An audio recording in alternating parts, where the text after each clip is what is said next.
Saudações, meus amigos, membros do Colégio Brasileiro de Cirurgiões. Vamos começar mais um Cirurgia em Pauta, o podcast do cirurgião brasileiro. Hoje convidamos o grande amigo TCBC do Rio de Janeiro, Márcio Cavalieri. Márcio, que é chefe da clínica cirúrgica do Hospital Lourenço Jorge e cirurgião do Hospital Barra d'Or. E hoje vamos falar de um tema de extrema relevância na cirurgia de parede abdominal, que é como diagnosticar as hérnias de parede. Boa noite, Márcio, bem-vindo. Boa noite, Luiz, caros colegas. É muito legal essa oportunidade de estar falando aqui para vocês. Eu agradeço imensamente o convite. Podemos conversar, Luiz. Beleza, meu amigo. Para abrir o nosso bate-papo, já que a gente está falando de diagnóstico, eu não podia começar com outra pergunta, senão aquela velha e clássica: o exame físico continua sendo o padrão ouro na cirurgia de hérnia, para o diagnóstico da hérnia?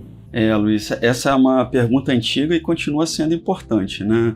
Realmente, mesmo renovando guidelines em cima de guidelines, a recomendação é que o exame físico ele é o padrão ouro para o diagnóstico da hérnia, e quando ele não resta dúvida, ele é suficiente para fechar esse diagnóstico. E, Márcio, esse exame que é lógico que o cirurgião está habituado a fazer, lembrando que aqui a ideia é que a gente discuta tanto a hérnia inguinal como a hérnia ventral. Quais as diferenças, do exame físico? O que é mais importante na hérnia inguinal ou na hérnia ventral? Como é que você conduz esses casos? É importante que há uma certa diferença no diagnóstico quando você vai examinar um paciente de hérnia, que você tem parte do exame físico, do exame estático, que você examina o paciente sem nenhuma manobra, e uma parte do exame físico, que é um exame dinâmico. Então, assim, eu consideraria importante fazer o exame com o paciente deitado, decúbito ventral mesmo, e também em pé,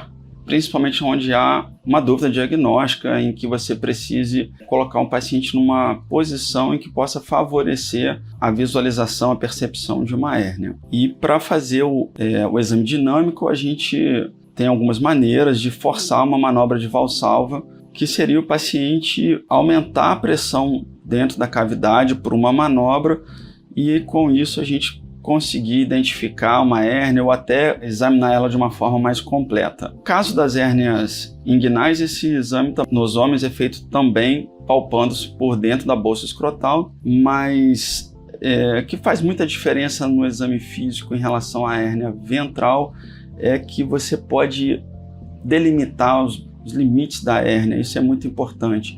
Então, um detalhe de quem examina com muita frequência é que o paciente, quando está relaxado, você consegue um exame físico.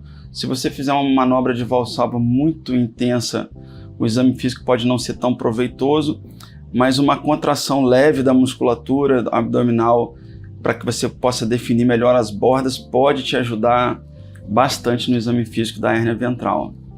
Certo. Vou fazer uma pergunta meio capciosa aqui para você. Diante de um paciente com hérnia inguinal já comprovada no exame físico, você acha que mesmo assim é preciso solicitar um exame de imagem? E vou mais além. Em qual situação você solicitaria um exame de imagem para uma hérnia inguinal e qual seria esse exame? Bom, se você já tem o diagnóstico de hérnia inguinal, não há por que solicitar um exame complementar.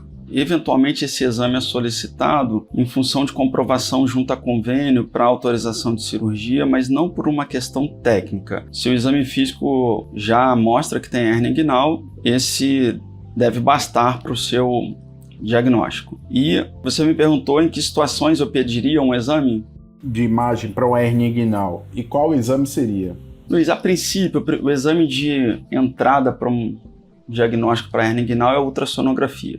Tá? Eu pediria esse exame, a recomendação é que você peça quando você tem um caso duvidoso. O doente tem uma clínica compatível, sintoma compatível com hérnia inguinal, só que você não consegue detectar o exame físico. Essa é uma boa indicação. Então, sintomas vagos com exame físico indefinido. Outra situação, quando o paciente tem uma hérnia unilateral vista no exame físico e você fica na dúvida se há hérnia do contralateral, que a gente chama às vezes de hérnia oculta. Também pode ser solicitado uma ultrassonografia se você quiser complementar. Mas realmente, se o diagnóstico já está feito pelo exame físico, não vejo necessidade. Você acha que em alguma situação você comentou aí muito bem que o exame de saída é o ultrassom. Você acha que cabe em alguma situação algum exame além do ultrassom, talvez pela acurácia ou algo do tipo?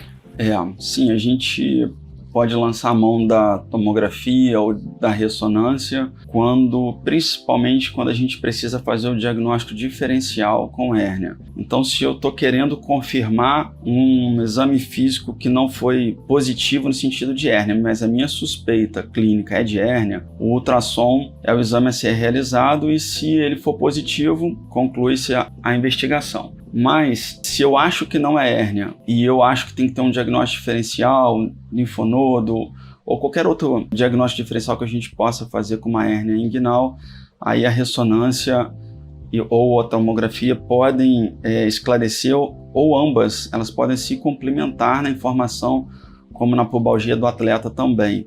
Basicamente é isso, assim, é a forma como eu tento conduzir. E aí vale ressaltar aqui uma coisa, Luiz: cerca de 1/3 dos radiologistas deixam de laudar, deixam de visualizar a hérnia inguinal no exame de imagem, mesmo na tomografia e ressonância.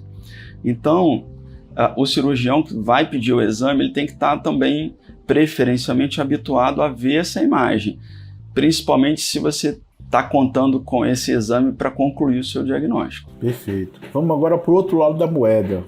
O exame, é lógico que a gente ouve isso desde os tempos de faculdade, o exame, na verdade, é um exame complementar. Às vezes ele atrapalha, a gente tem exames com falsos positivos, falsos negativos. Se um paciente comparece a uma consulta, o paciente chega no seu consultório com um exame de imagem laudado como hérnia inguinal, mas, no entanto, quando você vai examinar esse paciente, você acha que ele não tem hérnia e o paciente não tem sintoma. Nesse caso, qual seria a conduta? Essa é uma situação que vem se tornando mais comum, porque muitos pacientes procuram outro especialista que não o cirurgião geral, e que esse especialista já solicita um exame de imagem, uma ultrassonografia. Então, quando ele chega no seu consultório, ele já chega com esse exame. E aí a gente tem uma situação para resolver, Como é a recomendação? Como eu faço e como eu encontro na literatura de respaldo para tomar essa decisão. Se eu tenho um paciente que não tem clínica compatível com hérnia inguinal e a ultrassonografia positiva, solicitada até por um outro colega, não vejo por que indicar a cirurgia para esse paciente. O que pode ser feito para uma situação como essa é você pedir que o paciente retorne em alguns meses, 3 meses, para repetir o exame físico. Porque muitas vezes o paciente fica com aquela dúvida na cabeça: poxa, mas a ultrassonografia fez um diagnóstico de hérnia e o médico não está achando. Então você pede para ele retornar e repetir o exame físico, mas eu não indicaria cirurgia para um paciente sem diagnóstico compatível com hérnia, sem sintoma compatível com hérnia, apenas pelo laudo de ultrassonografia, por exemplo. Você acha que caberia, nesse caso, de repente solicitar uma ressonância ou algo do tipo, até para tentar diagnosticar, como você mesmo falou aí, uma hérnia oculta, que às vezes no exame físico tenha passado despercebido, ou você mantém a conduta apenas do exame clínico e orienta e tranquiliza o paciente? Se o paciente tiver sintoma e eu que não estou conseguindo fazer o diagnóstico, ficam essas duas opções: ou avançar num método de imagem com maior sensibilidade, por exemplo, a tomografia, ou repetir o exame físico em um segundo momento. Se o paciente não tem sintomas e veio só para saber se ele precisa resolver aquele problema que o ultrassom identificou e realmente não tem sintoma nem exame físico positivo, a minha tendência é tranquilizar o paciente e até deixar a cargo dele se faz um segundo exame físico ou não. Certo. Vamos ver também a outra situação, acontece com inúmeros colegas, é o outro extremo, Você tem um paciente no consultório que você está vendo que tem hérnia, um paciente sintomático ou não, mas com um exame clínico positivo. Como você bem citou anteriormente, às vezes a gente precisa, e o que é até chato estar dizendo isso aqui, mas é a realidade com certeza de diversos colegas, a gente precisa documentar em um exame que o paciente tem hérnia, então você solicita o exame e o exame vem negativo. Primeiro que você cria uma dúvida, né, na cabeça do paciente. Você não, lógico, quem fez o exame cria uma dúvida na cabeça do paciente, né, de que será que eu tenho, será que eu não tenho a hérnia? O que é que você faz nesses casos? Esse é um caso mais difícil, né, mas aparece sim. Se o exame realizado foi ultrassonografia e ele foi negativo, eu avanço na realização de um outro exame. A minha preferência é a tomografia, tá? Que eu acho que vai ser um exame difícil de ser avaliado pelo radiologista, que não é um radiologista afeito à avaliação de imagem de parede, e eu acredito que o cirurgião ele tem mais vivência na avaliação da imagem da tomografia do que de uma ressonância. Outra possibilidade é repetir a ultrassonografia com uma pessoa de confiança. E se de tudo, Luiz, assim, uma outra situação, todos os exames foram negativos e você acredita que ele tem a hérnia, né? Ele tem clínica de hérnia e você conseguiu, através dos seus exames de imagem, excluir outros problemas. Isso é importante. Você excluiu outros problemas do diagnóstico diferencial. Sobrou um paciente com sintoma e com o exame físico negativo e com o exame de imagem negativo, ou duvidoso. E aí, nesse caso, tem que ser muito bem conversado, pode caber uma prova terapêutica. A prova terapêutica é você operar o paciente e aí, se ele ficar bom do sintoma, o seu diagnóstico estava certo. Você tinha um paciente com uma hérnia pequena, uma hérnia de diagnóstico difícil e que possivelmente estaria causando o sintoma dele. Mas realmente isso precisa ser conversado. Ainda em hérnia inguinal, é lógico que assim, a imensa maioria das hérnias que chegam ao consultório, da grande maioria dos cirurgiões, são hérnias mais simples, né? Mas a gente tem que lembrar que existem as hérnias inguinais também, as hérnias mais complexas, as hérnias recidivadas, as hérnias inguinais gigantes.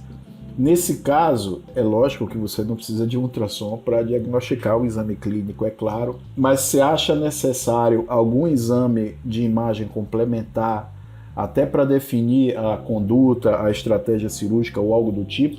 É ótimo, isso aí eu acho que se a gente está falando de hérnias de maior complexidade, hérnias volumosas, eu acho que sim, e aí como não é para o diagnóstico, não faz sentido fazer ultrassonografia.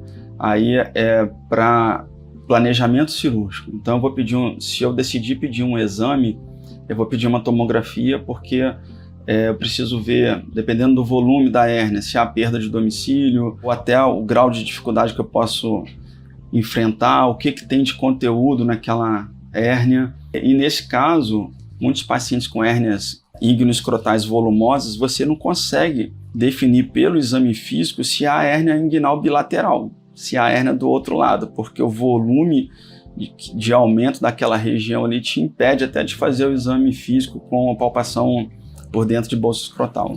Entendi. Bom, a tomografia, como você já citou aí, é um exame de extrema utilidade, né, de grande utilidade aí na cirurgia do parede abdominal. Isso vem avançando cada vez mais, não é? É lógico que existe aquela máxima clássica que a gente discutiu no início: o exame clínico realmente às vezes é suficiente para o diagnóstico, geralmente é suficiente para o diagnóstico, mas hoje a cirurgia de parede abdominal vem avançando bastante, né, tanto nas técnicas, nas alternativas que a gente tem, principalmente na estratégia, né? Então, hoje o exame não é só diagnóstico para você dizer se aquele paciente tem ou não a hérnia, e a partir desse exame, principalmente da tomografia, você toma uma série de condutas, né? E a gente sabe que a hérnia ventral tem um pouco, né, a conduta um pouco diferente da hérnia inguinal.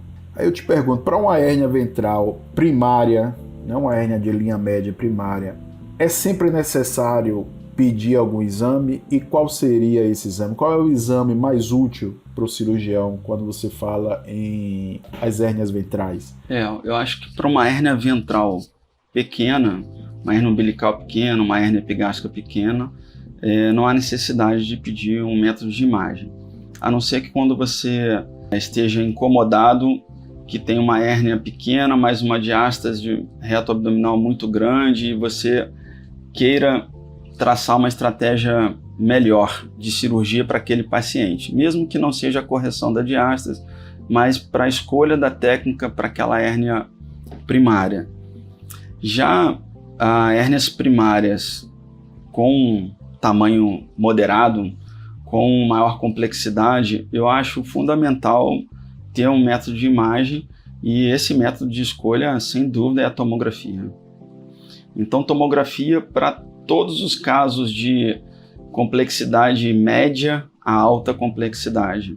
Você citou aí que, lógico, nas hérnias ventrais primárias, talvez não precise. Mas, assim, no caso das hérnias incisionais ou as hérnias recidivantes, que você já tem uma abordagem prévia e você diagnostica uma hérnia pequena ali, está claro para você, você acha que mesmo assim é necessário solicitar a tomografia? E se sim, por quê? Perfeito, Luiz. Eu acho que nos casos de recidiva, nos casos de hérnia incisional, sim, vale a pena realizar a tomografia, porque você consegue diagnosticar outros defeitos que não foram vistos no exame físico, em especial para pacientes obesos. É muito comum você ter um paciente com uma incisão grande e uma hérnia pequena numa ponta ou no meio da incisão, e você não conseguir fazer o diagnóstico de outros defeitos. Então, para hérnias incisionais e para hérnia recidivada, na minha concepção e na maioria dos colegas que trabalham e militam nesse mundo aí de parede abdominal, a tomografia é muito útil e assim, fundamental para a gente traçar uma boa estratégia. Como eu vejo, Luiz, assim, eu faço uma analogia com o arquiteto. Ele precisa entender a planta da casa, entendeu? Para que ele possa escolher o material, para que ele possa escolher a técnica de construção de uma casa, e assim o cirurgião também precisa. Ele precisa ver exatamente com que doença ele está lidando para ele escolher qual a tela, qual a gramatura, a via de acesso, se é vídeo, robótica ou aberta, se há necessidade de uso de material para fixação. Então, isso tudo, quando você aumenta a complexidade da hérnia que vai se tratar, há necessidade de ser avaliado no pré-operatório.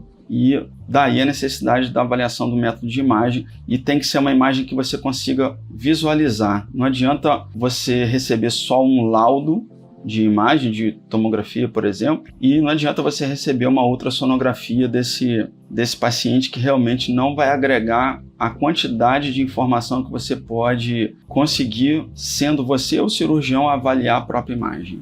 Perfeito. Não ainda em tomografia, você recentemente participou de uma publicação, né, que foi muito citada, né, uma publicação bastante importante aí para o cirurgião de parede abdominal, que foi o DECOMP. Eu queria que você falasse um pouco, Márcio, assim, em relação, né, a essa publicação de vocês e assim, quais são os parâmetros que devem ser buscados, né, no exame tomográfico.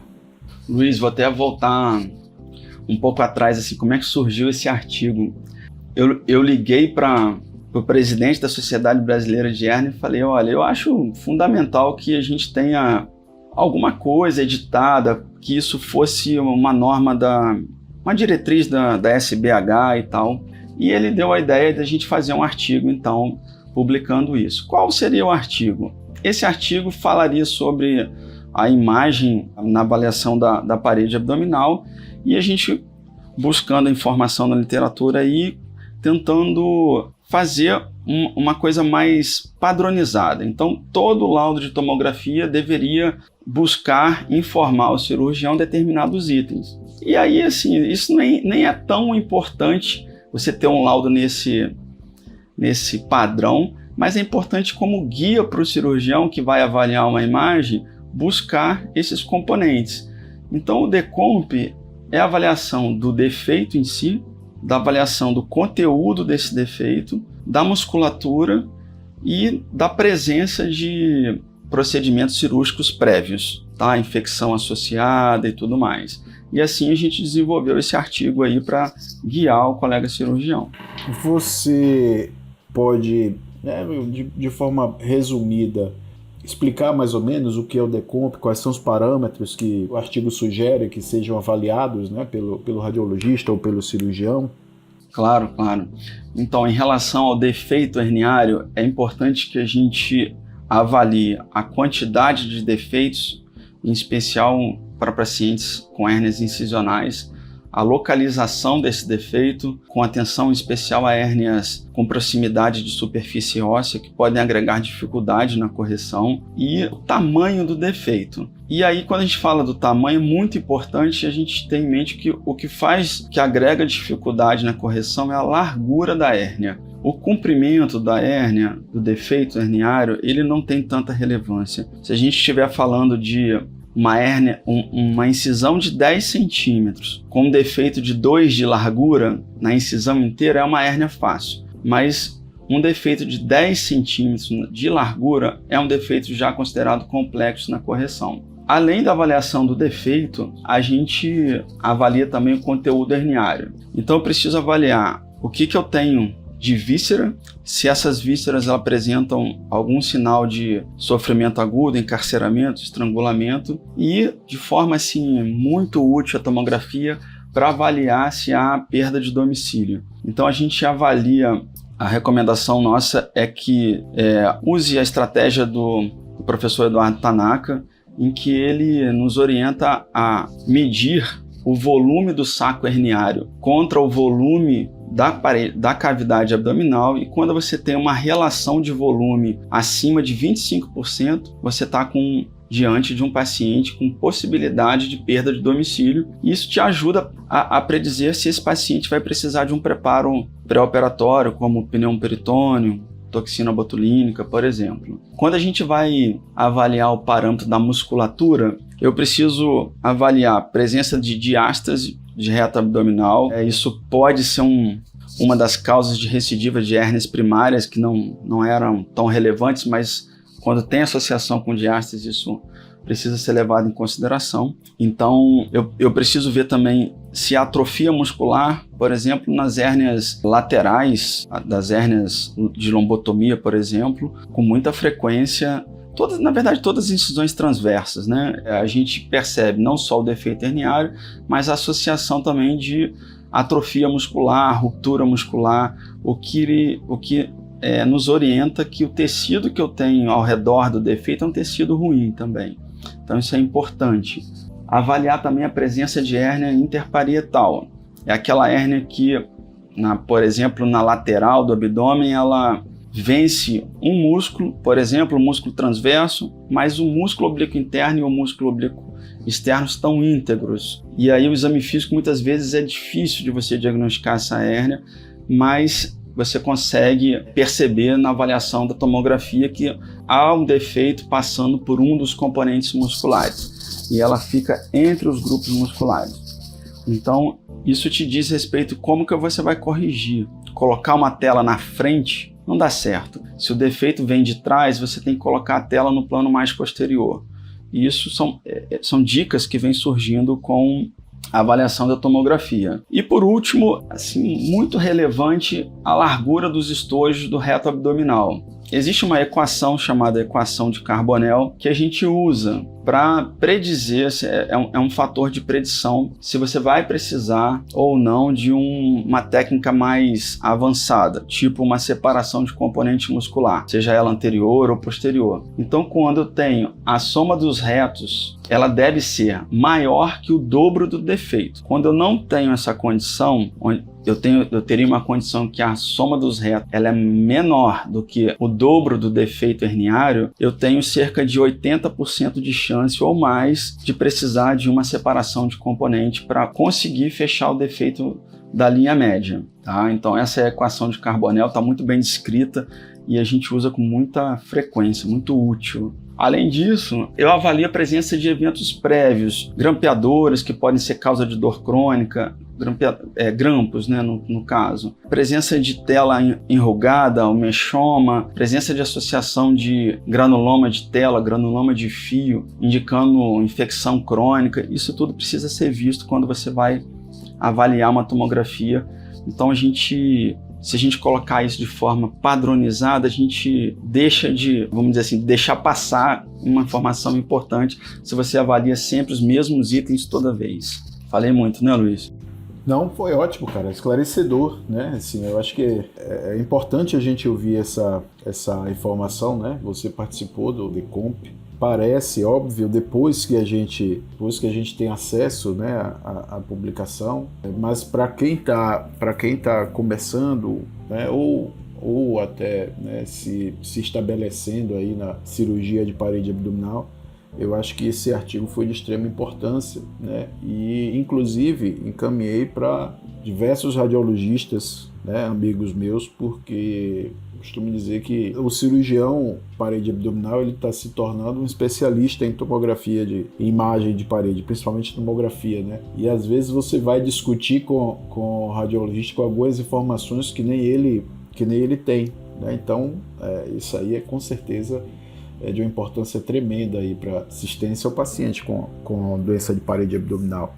E outra coisa, Márcio, que também faz parte, né, do dia a dia dos cirurgiões que se dedicam à parede abdominal, são as hérnias complexas, as hérnias, né, com perda de domicílio. E nessas hérnias, com certeza, a imagem é fundamental tanto no diagnóstico, né, como no tratamento e na definição da estratégia. Eu queria que você falasse um pouco, comentasse, né, sobre a importância da tomografia nesses casos, né, o que é que a tomografia pode trazer de benefício não só no diagnóstico, mas também no tratamento desses pacientes com hérnias complexas e perda de domicílio. Ótimo. Essa questão de uma hérnia grande, a hérnia complexa, né, ela tem vários critérios para a gente fazer esse diagnóstico de hérnia complexa, que vão desde um cenário ruim, um cenário de infecção associado, ou a um paciente com uma condição clínica ruim, ou até a dificuldade técnica para a correção da hérnia mesmo. Aí a gente vai estar falando de hérnias próximas à superfície ósseas, hérnias de volume muito grande, são hérnias que são desafios para o cirurgião, muitas vezes hérnias operadas múltiplas vezes, com telas associadas, tecido fibrosado. Então,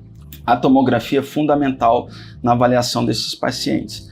E a perda de domicílio é um dos critérios que encaixa para a gente dizer que aquela hérnia é uma hérnia complexa. Então, vamos lá. Às vezes, eu tenho uma tomografia cujo mostra que o defeito herniário tem 5 centímetros, mas o conteúdo que passou através daquele defeito pequeno é enorme, formando aquela imagem cogumelo. Então, isso é importante para o cirurgião, porque a técnica que ele vai escolher vai depender dessa avaliação de tomografia. Então, nem sempre, quando eu tenho uma hérnia muito grande, eu tenho um defeito muito grande. E, às vezes, eu tenho defeitos enormes, como uma barriga mais plana. Então, o paciente não chega a ter perda de domicílio, mas tem um afastamento muito grande das bordas do defeito herniário. Provavelmente, esse paciente vai ter uma correção cirúrgica mais difícil de ser feita do que aquele paciente com uma perda de domicílio e um defeito pequeno. O importante, assim, quando a gente usa a tomografia e a gente consegue diagnosticar um paciente com perda de domicílio, conforme eu comentei anteriormente,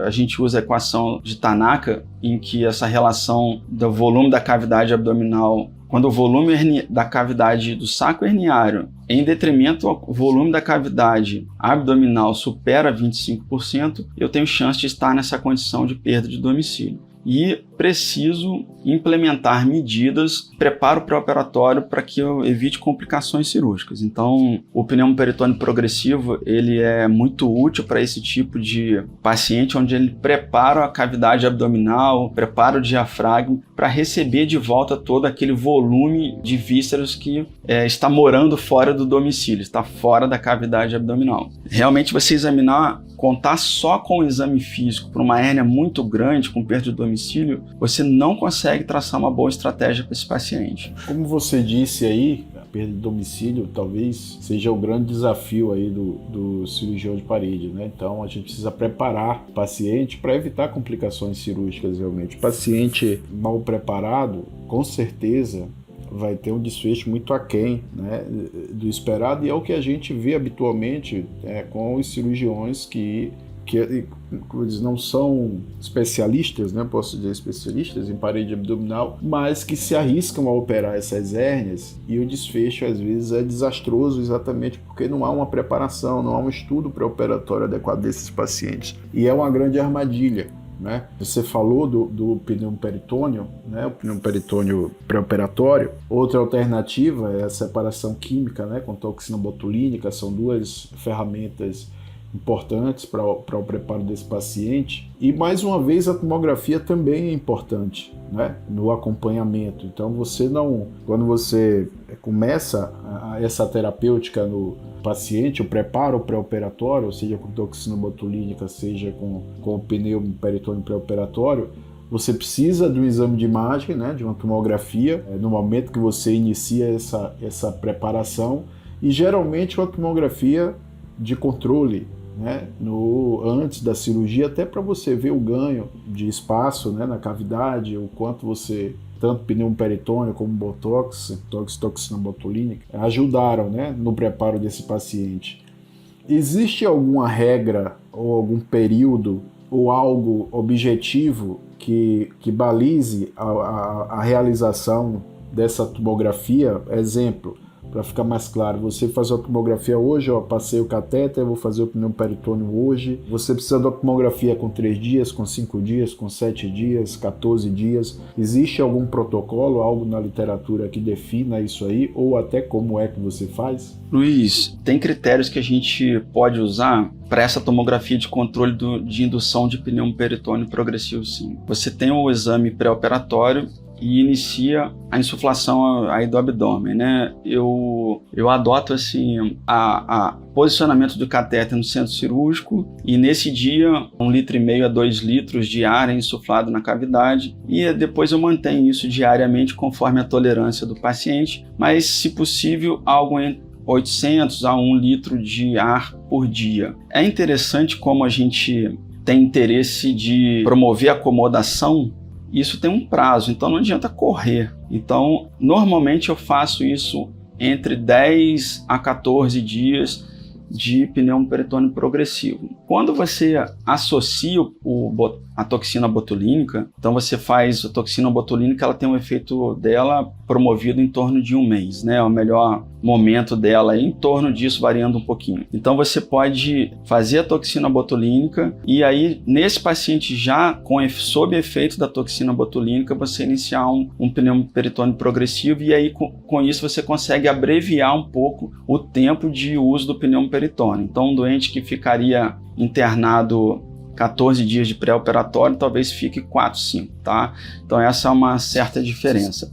A injeção diária que a gente faço no quarto, no leito do paciente, não é só a implantação do catéter que é em centro cirúrgico. E após, no final do período que eu acho que já tá bom, e isso é um pouco subjetivo, porque depende se o paciente está tolerando, a gente estende o prazo até próximo ao que você planejou, em torno de 10 a 14. Se o paciente está no limite de tolerância dele e tal, você abrevia esse prazo e aí faz a tomografia de controle. O que a gente busca de informação? A gente tenta conseguir... Está descrito que o pneu peritônio ajuda, inclusive, na lise de aderências frouxas dentro da cavidade. Então, a gente tenta perceber nessa avaliação da imagem de controle a redução do conteúdo herniário para dentro da cavidade, ele cabendo ali na cavidade. A gente procura ver a elevação das cúpulas diafragmáticas, fazendo um exercício de preparação para o paciente. E tem uma coisa que nem sempre é possível, mas quando é possível ela é muito boa de ser visto, que é a verticalização da musculatura lateral do abdômen. Quando você inicia, o paciente tem a musculatura lateral mais côncava. E com a progressão do pneu peritônio, essa musculatura vai ficando em pé, vai ficando verticalizada. E essa é uma dica também que você está no ponto final aí da sua preparação. Márcio, em relação ao pós-operatório, cara, você já deve ter passado por isso. Às vezes o paciente chega no pós-operatório, doutor, eu operei, tá tudo bem, não tô sentindo nada, mas eu quero fazer um exame. Eu quero fazer um ultrassom para ver como é que está a minha cirurgia. Existe alguma indicação? Você acha que existe algum critério para você solicitar exame pós-operatório sem ser por alguma queixa do paciente? Cabe isso? Vale a pena?